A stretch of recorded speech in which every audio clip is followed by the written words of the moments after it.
If you look at the list of officer ranks in the United States Armed Forces, there are 10 ranks listed which are held today. They go from second lieutenant all the way up to the rank of general, which is the 4-star variant of the rank. There is a rank above general, a 5-star general, which hasn't been awarded in 70 years. Most people are familiar with these generals as having served in World War II.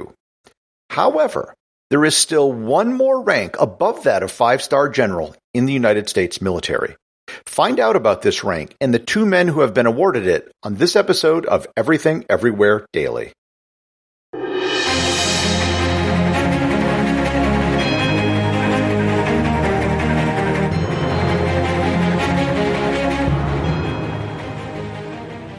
This episode is sponsored by G Adventures.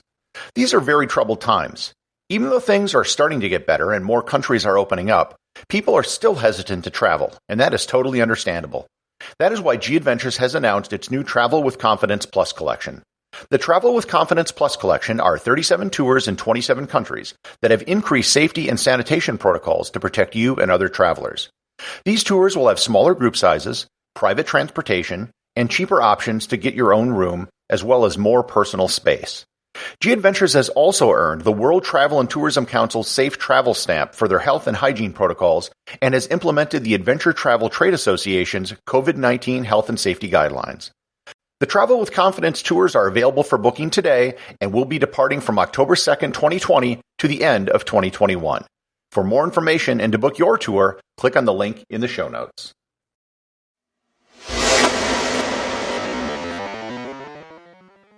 The upper ranks of the American military has changed over time and according to the military's needs. For most of the history of the United States, its military has been quite small compared to European countries, and there wasn't a need for a large and complicated system for organizing the top commanders in the armed forces. For example, the highest rank ever obtained by George Washington during his lifetime was that of lieutenant general, which today would be a 3-star general. He never attained a higher rank because there wasn't any. In fact, after Washington, there were no lieutenant generals in the American Army until 1855, when Winfield Scott, the longest-serving soldier in American history, was given a brevet promotion to the rank. After the Civil War, Congress authorized the newly created rank of General of the Army and awarded it to Ulysses S. Grant. And here's where I have to start splitting hairs and being nitpicky. There is a difference between rank and insignia. Today we can say the rank of a general by the number of stars they have, but stars are just the insignia of the rank. The reason I bring it up is that Grant was the first person in U.S. history to hold the rank of General of the Army, and there was no established insignia for it. Grant used 4 silver stars to denote his rank. After Grant, there were 3 other men that held the rank of General of the Army in the 19th century. William Tecumseh Sherman was appointed to the rank after Grant, and he changed the insignia to 2 silver stars with an American eagle between them. The final holder was Philip Sheridan, who held the rank briefly before his death. After the death of Sheridan in 1888, there were no more generals higher than the rank of Major General, aka a 2-star general. At the start of World War I, the United States again created general ranks above 2 stars, and the system they created is pretty much the one we have today. So let me give a quick overview as to how general officers in the U.S. military are ranked today. A brigadier general is a 1-star general. A major general is a 2-star general. A lieutenant general is a 3-star general. And a general is a 4-star general. The rank is called just plain old general. There's nothing else to it.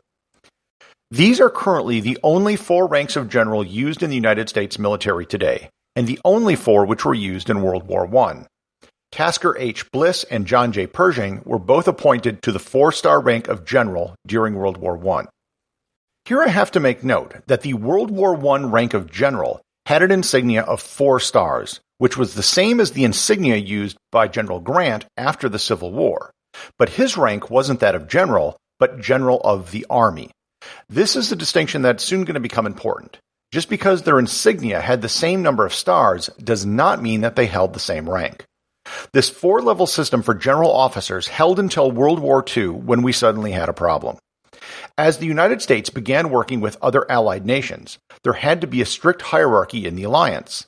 The United States, providing most of the troops, equipment, and money, led the alliance. However, allies like Britain had a rank in their military above that of 4-star general, the rank of Field Marshal. This put the Americans in an awkward position of having commanders with a lower official rank than the people underneath them. The solution to this was to create a new rank for the very top-level commanders, which was on a par with the rank of Field Marshal. Their solution was to bring back the 19th century rank held by Grant, Sherman, and Sheridan, General of the Army. The biggest difference is that this time, the insignia of the rank would be 5 stars instead of 4. Again, more hair-splitting. The rank of General of the Army remained the same, albeit unfulfilled since 1888. What happened is that another rank, that of plain old General, was inserted between Lieutenant General and General of the Army, and the new rank, that of General, was given the insignia of 4 stars. The military also created an equivalent 5-star rank for the Navy, creating the rank of Fleet Admiral. During World War II, there were 4 men raised to the rank of General of the Army.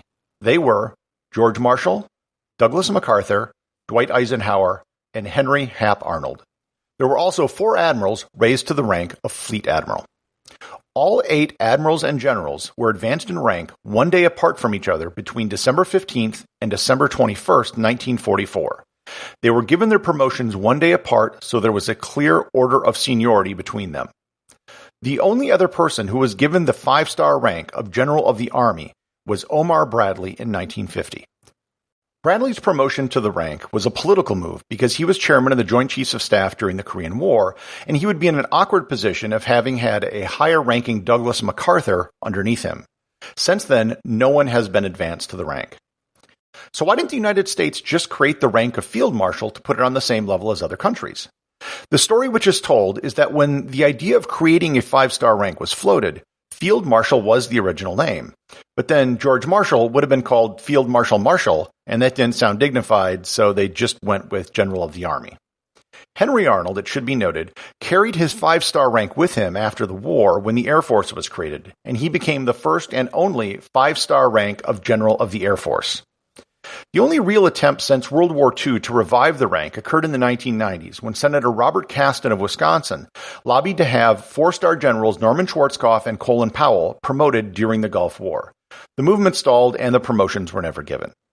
Likewise, there was an effort to automatically have the chairman of the Joint Chiefs of Staff elevated to a 5-star rank, but that too went nowhere. Now, the title of this episode is The 6-Star General, and you're probably wondering when the 6th star is going to come into play. Well, here is where it gets interesting.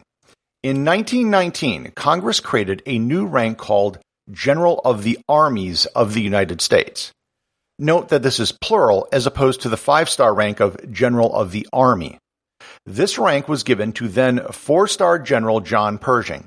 He created his own insignia, like General Grant in the 19th century, and he selected 4 gold stars to distinguish it from the 4-star rank of General, which had 4 silver stars.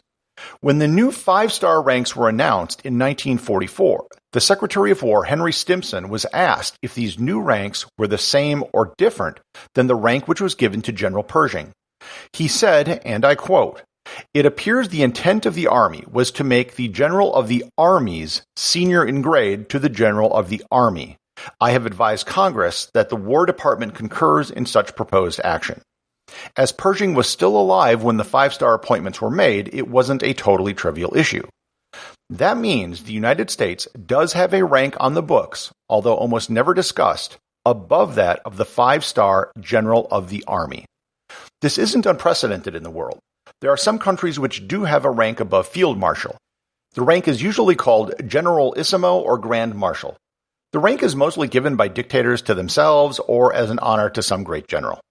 In 1976, Congress decided to posthumously promote George Washington to the rank of General of the Armies of the United States and declared by statute that no one else could ever be ranked higher than Washington. The only other attempt to elevate someone living to the rank was Douglas MacArthur. In preparation for the invasion of Japan, MacArthur was going to be given supreme command. As there would be several 5-star generals and admirals involved, the idea was floated of promoting MacArthur to the rank of General of the Armies and explicitly making it a 6-star rank with a 6-star insignia. The idea was dropped a few weeks after Japan's surrender, and his service record notes that the promotion didn't occur due to the lack of necessity for such a rank. However, there was a movement to promote MacArthur to the 6-star rank for the next 20 years up to, including, and after his death. However, nothing became of it. After he died, there was a movement for posthumous promotion. The Institute of Heraldry even mocked up a 6-star insignia. In the end, the problems of advancing MacArthur above his World War II contemporaries, some of whom were still alive, were too complex and political, so the proposal was dropped. So yes, there is an equivalent of a 6-star general rank on the books in the U.S. military, but it has only been given to 2 people in history, John J. Pershing and George Washington, generals of the armies of the United States of America. Executive producer of Everything Everywhere Daily is James Makala. Special thanks to everyone who supports the show over on Patreon. Please remember to leave a review over on Apple Podcasts. Even a simple review can really help the show get discovered in the sea of other podcasts that are out there.